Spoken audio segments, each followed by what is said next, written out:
దైవంగా చెంచులకి ఉన్నారు.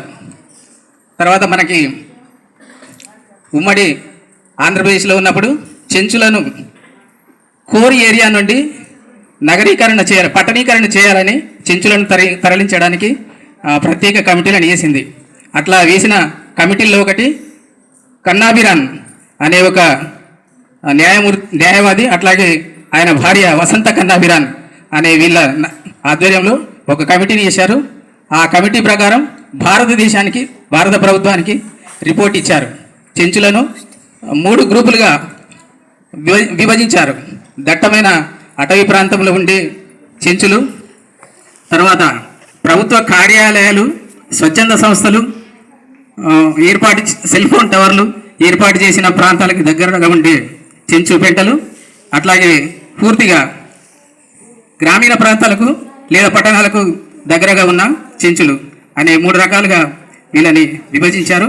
విభజించి వీరికి పునరావాసం కల్పించేందుకు, వీళ్ళని ఆధునికత వీరికి నేర్పించేందుకు చాలా కార్యక్రమాలు చేపట్టారు. 1971 నుండి కూడా చెంచులకి ప్రత్యేక కార్యక్రమాలు అమలు చేస్తున్నారు. అందులో భాగంగానే ఐటీడీఏ కానీ, మాడా కానీ, తర్వాత పీటీజీవి కానీ ఇట్లాంటి పథకాలను ఏర్పాటు చేసిర్రు. ఇక్కడ మనం ఉంటున్న ఈ గురుకుల పాఠశాల కూడా పీటీజీవిలో భాగంగానే ఉంది. చెంచులు ఇప్పుడు మన నల్లమలాటవి ప్రాంతంలో జీవిస్తూ కొంతమంది చాలా దుర్భరమైన జీవితాన్ని గడుపుతున్నారు. వారికి అడవి ఆధారం, అడవి తల్లిని తమ తల్లిగా భావిస్తారు. అట్లాగే జీసీసీ వాళ్ళకి తగిన న్యాయం చేయడం లేదు. దాదాపు ఒక 10 సంవత్సరాలు అవుతుందేమో జీసీసీ కోఆపరేటివ్ సొసైటీలను పూర్తిగా ఎత్తేసిన తర్వాత వాళ్ళు సేకరించే అటవీ ఉత్పత్తులను కొనుగోలు చేయడం లేదు. గతంలో ప్రభుత్వమే కొనుగోలు చేసి వాళ్ళకి ఉపాధి కల్పించేది. ఈ మధ్యకాలంలో వాళ్ళు దళారులు అనే వాళ్ళు బాగా పెరిగిపోయారు.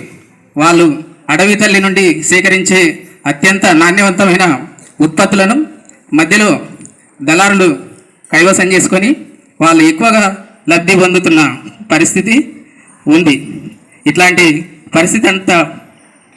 పరిస్థితి నుండి చెంచులకి కొంత ఉపశమనం కల్పించడంతో పాటు ఇంకా వాళ్ళని ఆధునీకరణ వైపు మళ్లించడానికి కేంద్ర రాష్ట్ర ప్రభుత్వాలు కూడా చర్యలు తీసుకుంటున్నాయి.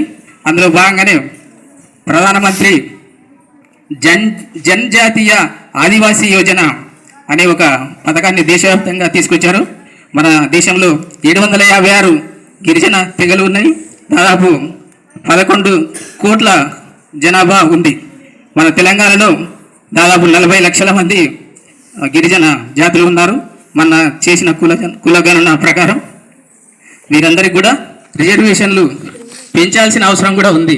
రిజర్వేషన్లను తక్కువ రిజర్వేషన్ శాతంతో అమలు చేస్తున్న పరిస్థితి ఉంది.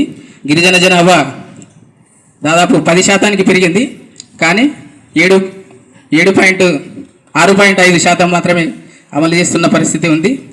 ఇట్లాంటివి ఈ రిజర్వేషన్ శాతాన్ని పెంచితే కనుక అనేక మంది విద్యార్థులు పాఠశాలల్లో చదివి తర్వాత ప్రభుత్వ ఉద్యోగాలు పొంది మరింత మెరుగైన అవకాశాలు పొందడానికి ఆస్కారం ఏర్పడుతుంది. ఇప్పటికే చాలామంది గిరిజనులు ఐఏఎస్ ఆఫీసర్లుగా, ఐపీఎస్ ఆఫీసర్లుగా, తర్వాత ఇంజనీర్లుగా, డాక్టర్లుగా, తర్వాత మంత్రులుగా, ముఖ్యమంత్రులుగా, ఎమ్మెల్యేలుగా, ప్రజాప్రతినిధులుగా తమ సేవలను అందిస్తున్నారు. తమ జాతిని మరింత ఉన్నత స్థాయిలో నిలిపించేందుకు నిరంతరం కృషి చేస్తున్న పరిస్థితి ఉంది.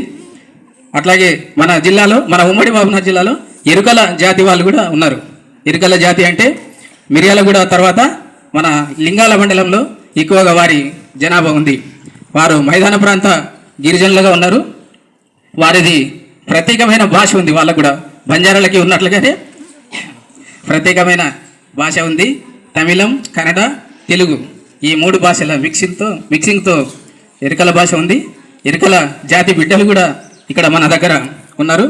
వారు అంటే వీరి చేయాల్సిన పని ఏమిటంటే విద్యార్థులు అవకాశాలను అందిపుచ్చుకొని తమ జీవితాలను సమున్నతంగా తీర్చిదిద్దుకోవాలని ఆకాంక్షిస్తూ నాకు ఈ అవకాశం కల్పించిన ప్రిన్సిపల్ మేడం గారికి ధన్యవాదాలు తెలియజేస్తూ ముగిస్తున్నాను.